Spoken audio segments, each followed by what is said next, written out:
నిజ నిర్ధారణకు అంతిమ నిర్ణయం డిఎన్ఏ టెస్ట్. ఉన్నది ఉన్నట్లుగా వాస్తవాలను శోధించి వివరించేది మన డిఎన్ఏ టీవీ. మన రాష్ట్రం, మన ఛానల్. నమస్తే. నమస్తే.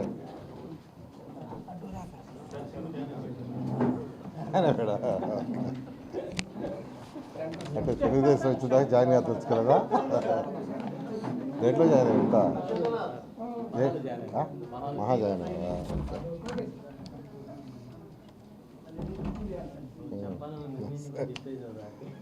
ఏంది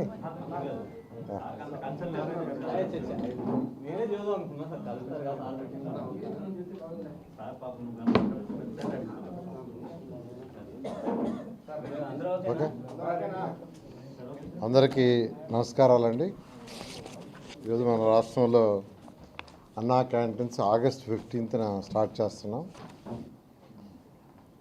గత 2014-19 అప్పుడు ఈ అన్నా క్యాంటీన్స్ని పేదలు, నిరుపేదల కోసం ప్రతి పేదవాడు కేవలం 5 రూపాయలతో చక్కటి భోజనం, ఆరోగ్యకరమైన భోజనం, మంచి ప్లేసులు అంటే తినే ప్లేస్ కూడా హైజీనిక్ గాను, తర్వాత చాలా ఆహ్లాదకరంగా ఉండాలని ఆ రోజు సీఎం గారు ఆదేశించడం, దానికి తగ్గట్టుగానే రాష్ట్రంలో 203 అన్నా క్యాంటీన్స్ యాక్చువల్గా ప్రారంభించడం జరిగింది.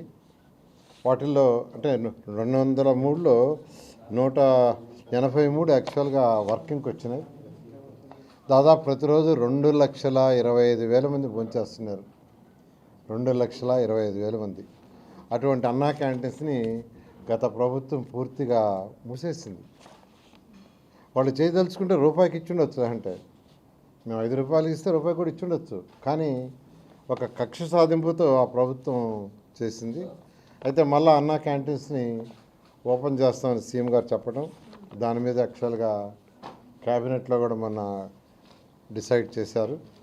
ఈ అన్నా క్యాంటీన్స్ సంబంధించి ఈ మున్సిపల్ శాఖ ఆల్రెడీ టెండర్లు, అంటే ఈ అన్నా క్యాంటీన్స్లో కొన్ని అన్నా క్యాంటీన్స్లో సెక్రటరియట్ పెట్టారు, కొన్ని అన్నా క్యాంటీన్స్ని గోడౌన్గా పెట్టుకున్నారు, కొన్ని అన్నా క్యాంటీన్స్ని బ్లీచింగ్ పౌడర్ వేసుకోవటానికి పెట్టుకున్నారు. ఇట్లా రకరకాలుగా అన్నా క్యాంటీన్స్ మొత్తాన్ని నిర్వహణ చేశారు. దాంట్లో ఉన్న ఆ డైనింగ్ టేబుల్స్ అన్ని తీసేశారు. కొన్ని దగ్గర ఆ డైనింగ్ టేబుల్స్ తీసి మిద్ది పైన వేస్తున్నారు. నేను ఈ మధ్య కొన్ని దగ్గర విజిట్ చేస్తే వాటికంతా కొన్ని మరామతులు చేయాల్సింది. దానికి టెండర్లు ఇచ్చాము. కొన్నిట్లో వర్క్ స్టార్ట్ అయింది, కొన్నిట్లో వర్క్ జరగబోతూ ఉంది. బహుశా ఈ వర్క్ అంతా నెక్స్ట్ మంత్ ఆగస్టు 10కి పూర్తి అయ్యేటట్టుగా ఆదేశం ఇచ్చాం. ఆగస్టు 10వ తేదీకి కంప్లీట్ కావాలని. అదేవిధంగా అందులో ఒక 20 అన్నా క్యాంటీన్స్ స్టార్ట్ కాల. అయితే చాలా వరకు బిల్డింగ్లు పూర్తయి ఆల్మోస్ట్ 20 అన్నా క్యాంటీన్స్లో 18 అన్నా క్యాంటీన్లు అయితే బిల్డింగ్లు పూర్తి అయిపోయి జస్ట్ ఫినిషింగ్ లాగినాయి. అవన్నీ కూడా వీలైనంత వరకు ఆగస్టు 10కి కంప్లీట్ చేయమన్నాం. 2 అన్నా క్యాంటీన్స్ మాత్రం బేస్ రోడ్ స్టేజ్లో ఉన్నాయి. వాటిని కూడా కంప్లీట్ చేయమని ఆదేశించాం. వాళ్ళందరూ టెండర్లు పిలిచారు. అవన్నీ వర్క్ జరుగుతున్నాయి. అదేవిధంగా రిగార్డింగ్ ఫుడ్ గత 2014-19లో అక్షయ్ పాత్ర వాళ్ళు యాక్చువల్గా ఈ టెండర్ దక్కించుకొని వాళ్ళు ఫుడ్ పెట్టారు. చాలా చక్కటి ఫుడ్ పెట్టారు. ప్రతి పేదవాడు ఎంతో హ్యాపీగా, సంతోషంగా, ఆనందంగా తిన్నారు. నేను కూడా తిన్నా చాలాసార్లు టేస్ట్ చేయడానికి. అయితే ఈసారి మళ్ళీ టెండర్లు పిలుచున్నాం. టెండర్లు కూడా 22వ తేదీ ఐ థింక్ ఓపెన్ చేస్తారు, 22 ఓపెన్ చేస్తారు. అదే రేట్స్ సేమ్ రేట్స్లో ఎటువంటి కొందరు అడుగుతున్న రేట్లు ఏమైనా పెంచుతారని. పెంచేది ఏం లేదు, సేమ్ రేట్స్ 5 రూపాయలతో యాక్చువల్గా బ్రేక్ఫాస్ట్ అయినా, లంచ్ అయినా, డిన్నర్ అయినా చేసే విధంగా చేయడం జరిగింది. అంతేకాకుండా అన్ని అన్నా క్యాంటీన్స్ ఒకే మోడల్, ఒకే స్టాండర్డ్. అధికారులకు కూడా ఇప్పుడు యాక్చువల్గా వీడియో కాన్ఫరెన్స్ జరిగింది. రాష్ట్రంలో ఉన్న 123 మున్సిపాలిటీస్కి కమిషనర్స్తో ఈరోజు కాన్ఫరెన్స్ జరిగింది. ఒకే మోడల్ ఉండాలా, ఒకే సిస్టమ్ ఉండాలా, ఒకే క్వాలిటీ ఉండాలని. ఆ విధంగా చేయమని యాక్చువల్గా ఈరోజు ఆదేశించడం జరిగింది. రెండవది ఈ యొక్క సీజనల్ డిసీజెస్, జనరల్గా ఈ వర్షాకాలం సీజన్లో అందరికీ తెలుసు ఈ డయేరియా ఇలాంటి వ్యాధులు ప్రబలటం. రీసెంట్గా పిడుగురాళ్ళ ఇష్యూ, పిడుగురాళ్ళలో 1వ తేదీ నుంచి మొన్నటి వరకు ప్రతిరోజు కేసులు వచ్చిన మాట వాస్తవం. దానికి నేను కూడా 2 సార్లు పోయి వచ్చాను. అయితే అక్కడ జరిగింది ఏంటంటే 1వ తేదీకి ముందు 4 రోజులు మున్సిపల్ వాళ్ళు వాటర్ పైప్ లైన్స్ ఆపారు రిపేర్ కోసంగా. అయితే అక్కడ డ్రింకింగ్ వాటర్కి 2 ఆల్టర్నేట్స్ ఉన్నాయి. ఒకటి ఏంటంటే 7 బోర్లు ఉన్నాయి, మోటార్ బోర్స్, పవర్ బోర్స్ అంటారు. ఆ మోటార్ బోర్స్తో కూడా మళ్ళా గ్రౌండ్ లైన్స్ ఉన్నాయి. ఆ లెనిన్ నగరం, మారుతి నగరంలో భూమి లోపల లైన్లు వేసి అవి పబ్లిక్ ట్యాప్ కనెక్షన్ ఇచ్చారు. ఆ వాటర్ని వాళ్ళు స్నానాలు చేయడానికి దానికి వాడుతున్నారు. మున్సిపాలిటీ ఇచ్చే వాటర్ని డ్రింకింగ్ వాడుతున్నారు. అయితే ఆ పవర్ బార్ ద్వారా వాటర్ ఇస్తున్నారు కాబట్టి వాటర్కి ఎటువంటి ఇబ్బంది లేదని పైపులు రిపేర్ చేస్తామని ఎక్కడైతే మెయిన్ సోర్స్ నుంచి వస్తుందో ఆ లైన్ ఆపారు 4 days. ఆ 4 days ఈ బోర్లలో వాటరే డ్రింక్ చేశారు. అంతేకాని అక్కడ ఆర్ఓ ప్లాంట్లు ఉన్నాయి, దాంట్లో వాటర్ డ్రింక్ చేశారు. డ్రింక్ చేస్తే యాక్చువల్గా ఏంటంటే అక్కడ ఈ డయేరియా రావటం దాదాపు ఒక 100 మంది పైదాకా వచ్చింది. దాని మీద యాక్చువల్ నేను కూడా 2 సార్లు పోయాను. ఫస్ట్ టైం పోయినప్పుడు వాళ్ళు కొన్ని బోర్లే టెస్ట్ చేస్తున్నారు. నేను అన్ని బోర్లని టెస్ట్ చేయమన్నాను. 36 హ్యాండ్ బోర్స్ కూడా ఉన్నాయి, అవి టెస్ట్ చేయమన్నా. 7 బోర్లు అక్కడ ఉన్న ఆర్ఓ ప్లాంట్స్ అన్ని టెస్ట్ చేయమంటే దాదాపు అన్ని ఆర్ఓ ప్లాంట్లలో యాక్చువల్గా బ్యాక్టీరియా బయటపడింది. అన్ని పవర్ బోర్లలో పడింది. అవన్నీ క్లోజ్ చేసాం. అవి క్లోజ్ చేసిన తర్వాత సిటీలో అక్కడ డయేరియా కంట్రోల్కి వచ్చింది. అయితే ఇప్పుడు పక్కన గ్రామాల్లో విలేజ్ నుంచి వస్తున్నాయి. ఇవాళ కూడా ఒక 7 కేసులు వచ్చాయన్నారు. అక్కడ కూడా హెల్త్ డిఎంహెచ్ఓ గారు పోయి అక్కడ కూడా వాటర్ టెస్ట్ చేస్తున్నారు. రాష్ట్రంలో ఉన్న ఆల్ మున్సిపల్ కమిషనర్స్కి వాళ్ళు చాలా క్లియర్గా ఇన్స్ట్రక్షన్స్ ఇచ్చాం. సిల్ట్ ఫస్ట్ దించండి. జనరల్గా ఏంటంటే రెయినీ సీజన్లో గ్రౌండ్ వాటర్ వలన ఇటువంటివి వస్తాయి. లేదంటే పైపులు ఎక్కడ లీక్ ఉంటే అక్కడ ఉన్న మురుగు నీరు పోవటం వల్ల కానీ, అందువల్ల ఆ లీక్లన్నీ అరికట్టమన్నాం. దానికి వాళ్ళు చేస్తున్నారు. వీలైనంతరకు డ్రైన్స్లో మురుగు లేకుండా చేయటం కోసంగా అన్ని మున్సిపాలిటీస్కి యాక్చువల్గా ఇన్స్ట్రక్షన్ ఇచ్చాం సిల్ట్ తీయమని. కొందరు 50% తీశారు, కొందరు 25%, కొందరు 10%, కొందరు తీలా. అడిగితే ఏమంటే డబ్బులు లేవన్నారు, ఫైనాన్స్ ప్రాబ్లం ఉందని. దానికి వాళ్ళ ఒక 50 కోట్ల రూపాయలు యాక్చువల్గా సీఎం గారిని అడిగి ఒక 50 crores ఈరోజు ఈ రాష్ట్రంలో ఉన్న 123 మున్సిపాలిటీస్లో 17 మున్సిపల్ కార్పొరేషన్స్ ఉన్నాయి. మున్సిపల్ కార్పొరేషన్స్ కొంతవరకు ఫండ్ ఉంటుంది. అందువల్ల ఈ మున్సిపల్ కార్పొరేషన్స్ కాకుండా మిగిలిన 106 మున్సిపాలిటీస్కి ఒక 50 కోట్లు వాడు రిలీజ్ చేశాం.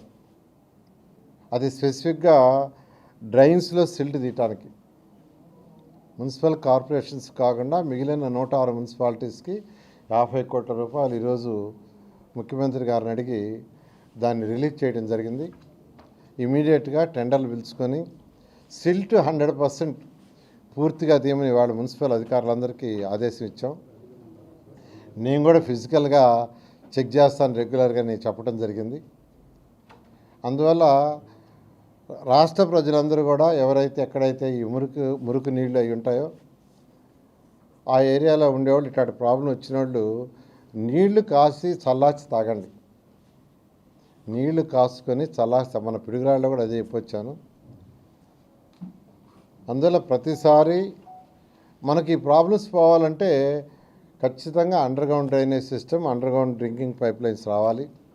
దానికి 2014-19లో ఏషియన్ ఇన్ఫ్రాస్ట్రక్చర్ ఇన్వెస్ట్మెంట్ బ్యాంక్ ద్వారా 5,350 కోట్లతో ప్రాజెక్టు శాంక్షన్ చేయించాం. అది స్పెసిఫిక్గా దీనికోసమే 5,350 కోట్లతో. అయితే ఆ ప్రాజెక్టు మూలబడిపోయింది. దాంట్లో 240 కోట్లు కూడా ఖర్చు పెట్టలా. మన June 30కి డేట్ అయిపోయింది, ఎక్స్పైర్ అయిపోయింది. మళ్ళా దాన్ని ఎక్స్టెండ్ చేయమని రిక్వెస్ట్ చేసాం. వాళ్ళు ప్రస్తుతం 1 month ఎక్స్టెండ్ చేశారు. ఇప్పుడు మళ్ళీ దాన్ని ఒక 2 years ఇవ్వమని అడుగుతున్నాం. ఆ ప్రాజెక్ట్ కానీ వస్తే 57 మున్సిపాలిటీస్లో ఆల్మోస్ట్ 100% మనకు ఈ drains problem, drinking water problem పూర్తిగా పోతుంది. దానికోసం ట్రై చేస్తున్నాం. అదేవిధంగా మున్సిపల్ శాఖకు సంబంధించిన జనరల్ ఫండ్ అంతా సిఎఫ్ఎంఎస్లు మొత్తం వాడేశారు గత ప్రభుత్వం. ఖజానా ఖాళీ మున్సిపాలిటీది. దాన్ని కూడా సీఎం గారితో యాక్చువల్గా డిస్కస్ చేస్తున్నాం ఎలా చేయాలనేది. ఈ ఫండ్స్ రిలీజ్ అయితే అన్ని మున్సిపాలిటీస్కి వాళ్ళకి చేయాల్సిన ఫండ్స్ రిలీజ్ చేసి అక్కడ ఏదైతే వర్క్లు ఆగిపోయిండాయో అమృత్ 1 టైం అయిపోయింది కానీ 100% పూర్తి చేయాల. అమృత్ 2 అయితే అసలు ఆల్మోస్ట్ టేకప్ చేయాల. ఎందుకంటే స్టేట్ గవర్నమెంట్ షేర్ వేయాలి, మున్సిపాలిటీ షేర్ వేయాలి. గత ప్రభుత్వం ఆ షేర్ ఇవ్వనందువల్ల ఆ వర్క్లన్నీ పూర్తిగా అయిపోయినాయి. ఎక్కడైనా ఒక మున్సిపాలిటీలో ప్రజలు ఫస్ట్ కోరుకునేది ఏంటంటే ఒక రోడ్డు, వేస్ట్ వాటర్ పోయే డ్రైనేజీ, డ్రింకింగ్ వాటరు, ఎలక్ట్రిసిటీ. ఈ 4 ఏ ప్రజలైనా కోరుకుంది. ఈ మినిమం చేయడానికే అమృత ప్రాజెక్ట్ కావచ్చు, ఏషియన్ ఇన్ఫ్రాస్ట్రక్చర్ ఇన్వెస్ట్మెంట్ ప్రాజెక్ట్ కావచ్చు తీసుకొచ్చింది.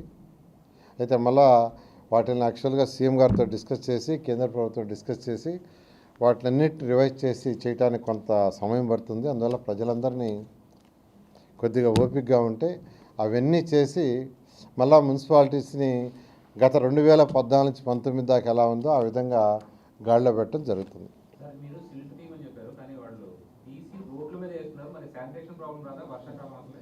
అది కూడా యాక్చువల్గా ఇవాళ మున్సిపల్ కమిషనర్స్కి ఇన్స్ట్రక్షన్ ఇచ్చాం. సిల్ట్ తీయటం కాదు, తీసిన సిల్ట్ పక్కన వేస్తానే అది 24 hours వాటర్ అంతా పోతుంది. దాన్ని ఇమీడియట్గా తీయాలని చెప్పాం. నేను మొన్న పిడుగురాళ్ళు అయితే వాళ్ళకి ఏం చేయాలన్నాను, పిడుగురాళ్ళలో మొత్తం తీశారు. దాని మీద వెరీ స్పెసిఫిక్గా ఉన్నాం. మీరు ఏదైతే అడిగారో దాని మీద వాళ్ళు ఇన్స్ట్రక్షన్ ఇవ్వడం కూడా జరిగింది. సార్ అంటే అవుట్ఫాల్ డ్రైన్స్లో ఏదైతే జేసీబీ ప్రొక్లైన్ చేస్తారు కానీ యాక్చువల్లీ చాలా మున్సిపాలిటీలన్నీ చిన్న అంటే 1 feet 9 inch డ్రైన్స్ ఉంటాయి. వీటిల్లో చేయాల్సింది రెగ్యులర్ శానిటేషన్ డ్రైన్స్. ఏదైతే స్పెషల్ డ్రైన్ చేయాలనుకున్నప్పుడు ఒక మ్యాన్ పవర్ పెట్టుకుని అట్లాంటిది ఏమైనా చేస్తున్నారో వీటిలో ఎస్పెషల్లీ టెండర్బీసీ జేసీబీతో. అంటే ఇక్కడ 2 రకాలండి. డ్రైన్స్ మైనర్, మేజర్ ఉంటాయి. చిన్న డ్రైన్స్ ఉంటాయి. అంటే ఇళ్ల మధ్య వాటి మధ్య ఉండే చిన్నవి మామూలుగా ఉంటుంటాయి. అవి మళ్ళీ పోయి పెద్ద డ్రైన్స్లో కలుస్తుంటాయి. పెద్ద డ్రైన్స్ చేసేటప్పుడు ఖచ్చితంగా వాళ్ళు జేసీబీ వాటిలతో యాక్చువల్గా చేస్తారు. చిన్న డ్రైన్స్ చేసేటప్పుడు మ్యాన్ పవర్ని పెట్టి చేస్తారు. బోత్ రెండిటికి. సరే, ఇంతకుముందు ఏమైనా ఇట్లా రోగాలు వచ్చిన కమ్యూనిటీకి ఏదైనా ఎక్కడైనా సామూహిక రోగాలు వచ్చినప్పుడు అక్కడ ఉన్నటువంటి వాలంటీర్లు వెంటనే సంబంధిత శాఖ దృష్టి తీసుకుని పరిష్కరించారు. ఇప్పుడు వారు లేని లోపం ఏమైనా కనపడుతుంది, వాళ్ళని ఉపయోగించుకోకపోవడం. ఏ వాలంటీర్లు? వార్డు అంటే వార్డు సెక్రటరీస్ ఉన్నారు కదండి. ఇప్పుడు ప్రతి వార్డులో ఇప్పుడు సెక్రటరీస్ ఉన్నారు. సెక్రటరీ వింగ్ ఉంది. సెక్రటరీ వింగ్ ఇప్పుడు దాదాపు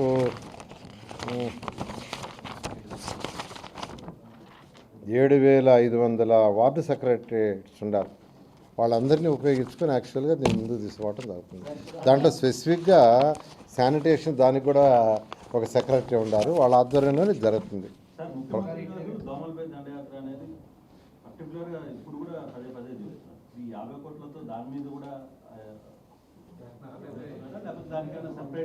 అంటే ఇప్పుడు 50 కోట్లు వాళ్ళకి స్పెసిఫిక్గా ఇచ్చిందండి. పర్టికులర్గా ఏంటంటే సిల్ట్ తీయటానికి పరిసర ప్రాంతాల్లో చెట్లు అవి ఎక్కువగా మొలిసేసి ఉంటే వాటిలన్నిటికీ ఎక్కడైతే చెట్లు ఉంటాయో అక్కడే దోమలు గీవలు అంతా తయారవుతాయి, నీళ్లు మురిగి ఉంటాయో వాటిని తీయటం కోసం స్పెసిఫిక్గా చేసాము. ఏదైతే మీరు దోమ దండయాత్ర అంటారో దానికి రకరకాల మెథడ్స్ ఉన్నాయి. అవి వాళ్ళ దగ్గర ఉన్న ఫండ్స్ని వాడుకోమని చెప్పడం జరిగింది. సీజనల్ వర్షాకాలం వచ్చేసింది, వాగింగ్ ప్రాబ్లం కూడా బాగా కనబడుతుంది. అందుకనే వాళ్ళ దగ్గర మా దగ్గర డబ్బులు లేవంటే ఈరోజు యాక్చువల్గా ఈ 50 crores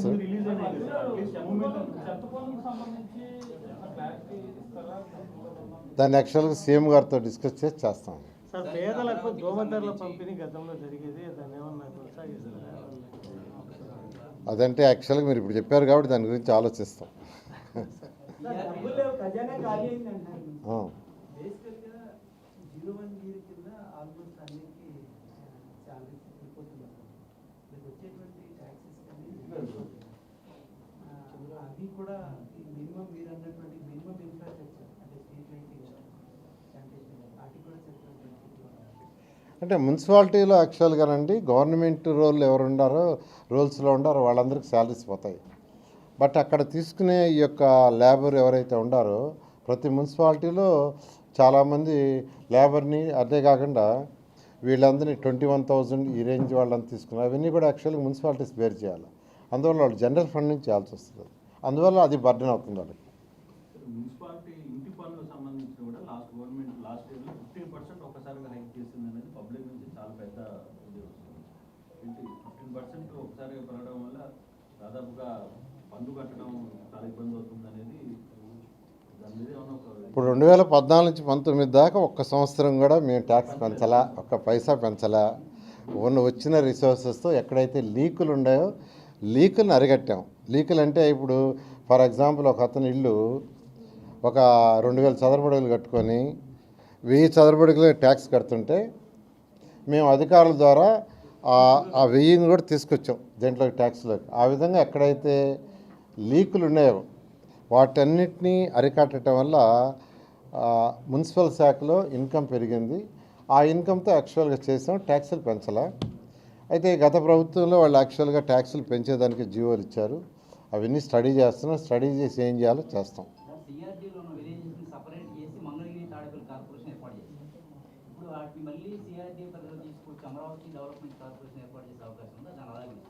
అంటే యాక్చువల్గా సిఆర్డీది అది మేజర్ ప్రాబ్లం అండి.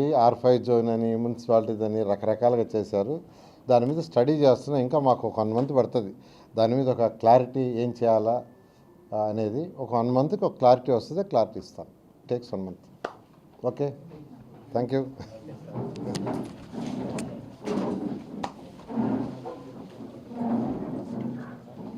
ఏదైనా ఇదే ఇది లేదు.